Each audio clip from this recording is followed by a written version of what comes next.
Salam dostlar. Bu gün qoyunçuluqla bağlı çox adamın danışmadığı həqiqətlərdən danışacağam. Kənardan baxanda qoyunçuluq çox sadə görünür.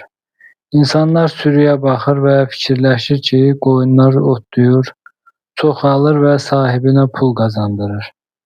Amma işin içində olanlar bilir ki, bu sahənin görünməyən tərəfləri də var. Birinci həqiqət budur ki, qoyunçuluqda qazanc düşündüyünüz qədər asan deyil. Çox adam hesab edir ki, 20-30 qoyun alacam və qısa müddətdə böyük pul qazanacam. Əslində isə yem, dərman, peyvənd, çoban xərcləri və itkilər qazancın böyük hissəsini aparır. İkinci həqiqət xəstəliklərdir. Sosial şəbəkələrdə adətən kök qoyunları və sağlam quzuları göstərirlər. Amma heç kim xəstəlikdən ölən heyvanları göstərmək istəmir. Bir neçə gün ərzində yayılan xəstəlik bəzən illərlə qurulan təsərrüfata böyük zərər vura bilir. Üçüncü həqiqət quzu itkiləridir. İnsanlar adətən hər qoyundan doğulan quzuları sayır, amma itkiləri hesablamırlar.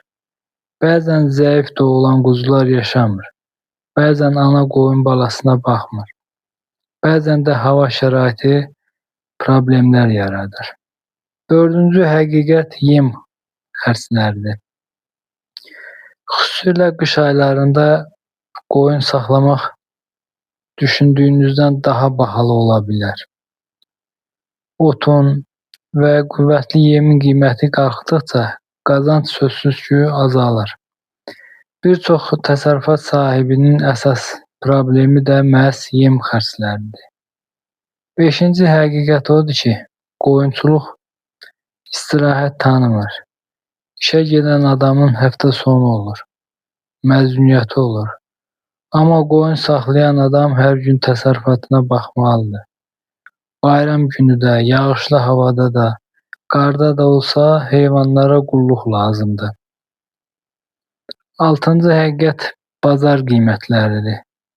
Bəzən insanlar yüksək qiymətləri görüb qoyunçuluğa başlayırlar. Amma bazar hər zaman eyni olmur. Elə illər olur ki, satış qiymətləri aşağı düşür və gözlənilən qazanc əldə etmək olmur. Yeddinci həqiqət canavar və sahibsiz it problemidir. Xüsusilə kənd və dağlıq ərazilərdə sürüyə hücumlar böyük itkilərə səbəb ola bilər. Bu risk çox vaxt videolarda və paylaşımlarda göstərilmir. 8-ci həqiqət odur ki, sürü böyüdükcə problemlər də böyüyür. 10 qoyuna baxmaqla 100 qoyuna baxmaq sözsüz ki, eyni şey deyil. Heyvan sayı artdıqca yem, dərman, nəzarət və iş yükü də artır. 9-cu həqiqət odur ki, ən gəlirli təsərrüfatlar adətən xərclərini dəqiq hesablayanlardır.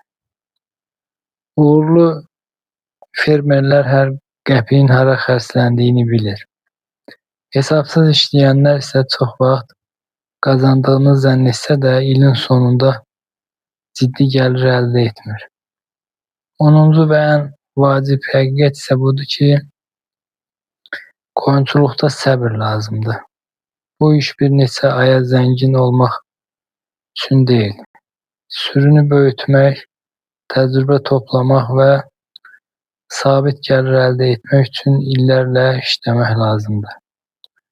Nəticə olaraq deyə bilərik ki, qoyunçuluq həm çətin, həm də gəlirli ola bilən bir sahədir. Bu işə başlamamışdan əvvəl yalnız qazancı yox, bütün risklər və xərcləri də nəzərə almaq lazımdır.